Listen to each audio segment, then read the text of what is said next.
sekali, luar biasa Tuhan bagaimana kalau dibilang sebenarnya hidup dan mati itu di tangan Tuhan. Dan saya beruntung kalau saya, ya Paulus bilang lebih baik kematian itu adalah keberuntungan bagiku.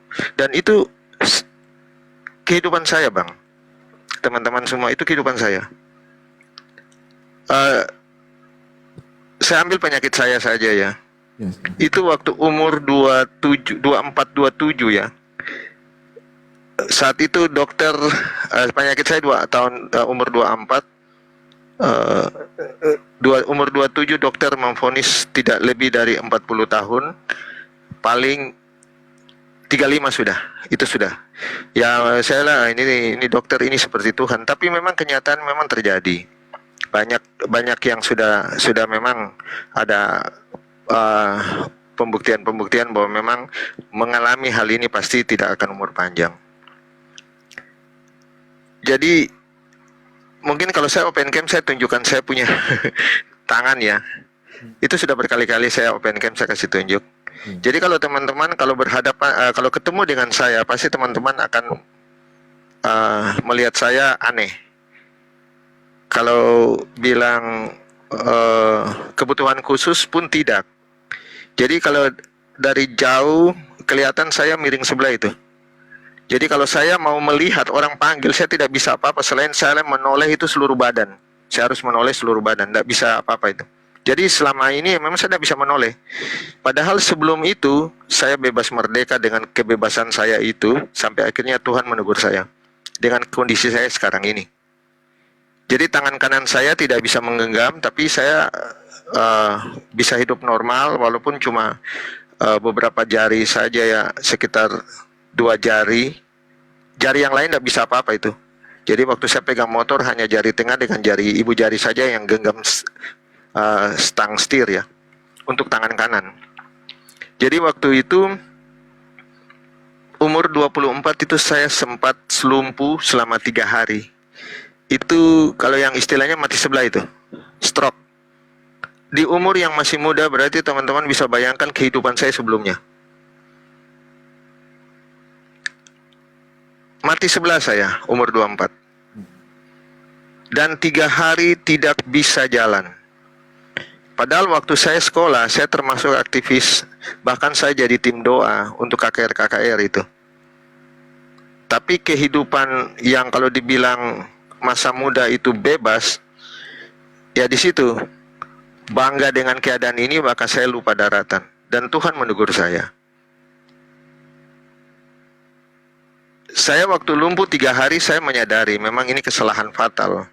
Bukan karena apa, tapi ini teguran. Itu ada yang bilang, kamu karena gini-gini. Saya bilang ini sudah teguran. Saya harus mengaku. Dan disitulah setiap pada saat waktu saya dengan teman-teman, waktu tim doa, waktu KKR yang sebelumnya saya masih sekolah, saya sudah aktif sampai tamat saya aktif. Itu sebelum itu kita sering puasa. Tapi itu memang tak umur 20-an, umur 21 ke atas memang saya sudah melupakan segala-galanya. Dan pada saat umur 24 itu, saya kembali lagi melakukan doa puasa. Luar biasa teman-teman. Saya melakukan doa dan puasa, itu 1 minggu, saya hanya minum air. Hari Jumat saya tidak makan sama sekali. Sampai hari Sabtu, Minggu pagi saya tidak sanggup. Tapi pada saat itu saya bilang saya harus berdiri. Saya harus berdiri. Teman-teman, dalam nama Yesus, saya berdiri. Saya jalan normal. Itu waktu itu sudah dikasih tongkat. Bahkan kalau saya jalan itu bukan dipapa, digendong. Digendong itu, bawa ke dokter, digendong. Tapi saat itu waktu saya berdiri semua berteriak itu. Kaget semua. Dan saya jalan sampai menuju jalan. Normal.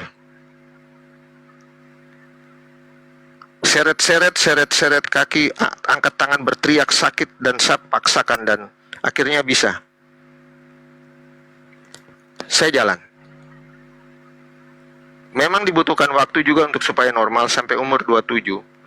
itu masih tidak normal.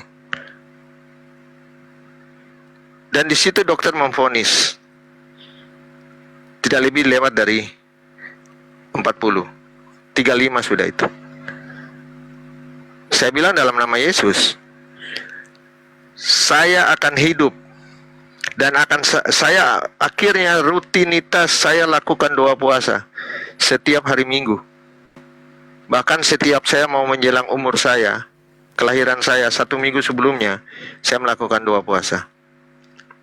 Teman-teman, doa puasa sangat luar biasa. Sangat luar biasa. Pada saat Jumat Agung, saya melakukan dari hari Jumat sampai hari Minggu itu tidak makan sama sekali. Itu teman-teman banyak yang sudah ngerti saya. Kalau mereka sudah lihat saya sudah mulai loyo atau apa, oh langsung bilang, kamu puasa ya? Saya bilang, saya diam aja itu. Mereka sudah paham. Dan mereka tidak mau mengganggu saya. Itu rutinitas.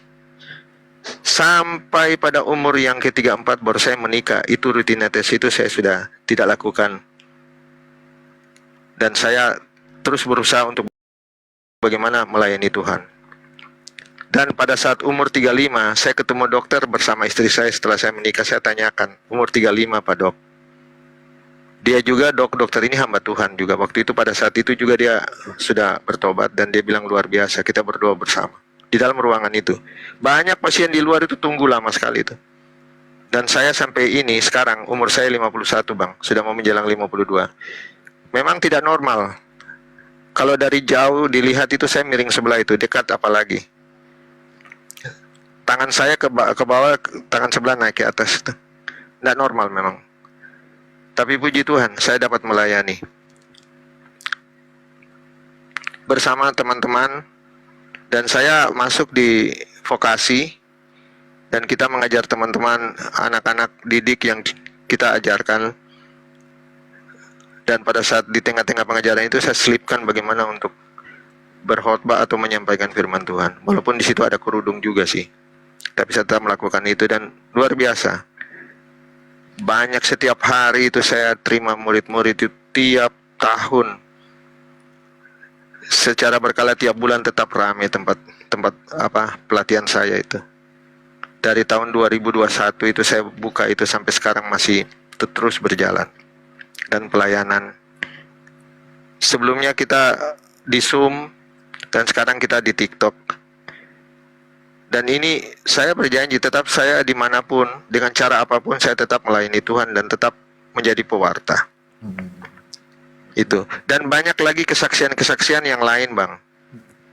Banyak. Posisi saya di Papua, teman-teman pasti tahu keadaan. Dan kita bisa sampai berada di tempat yang kalau dibilang memang terjadi bentrok itu kita ada di dalam, di tengah-tengah bagaimana peluru lari itu. Dan mereka sudah kumpul di rumah, mereka sudah tinggal tunggu mayat saja yang datang ini. Ternyata mereka kaget dan mereka bilang, kamu masih hidup ya? Saya bilang, puji Tuhan, saya masih hidup.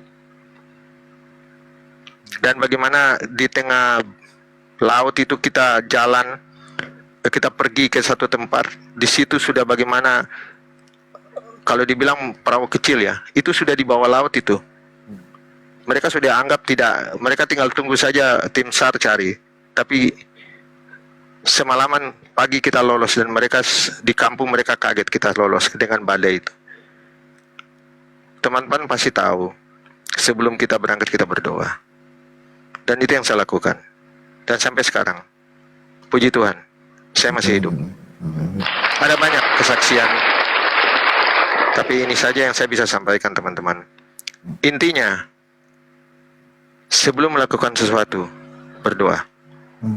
Saya ulangi lagi, sebelum melakukan sesuatu, ingat Tuhan ada. Minta Tuhan, minta bimbingan Tuhan. Minimal dalam nama Yesus, minimal. Itu saja. Kalau tidak sempat-sempatnya berlutut dan berdoa. Kalau ada sempat berlutut dan berdoa, ingat. Ingat. Setiap saat. Bahkan pikiran saya, ucapan terima kasih yang diberikan oleh seseorang kepada saya itu adalah doa dia ke saya.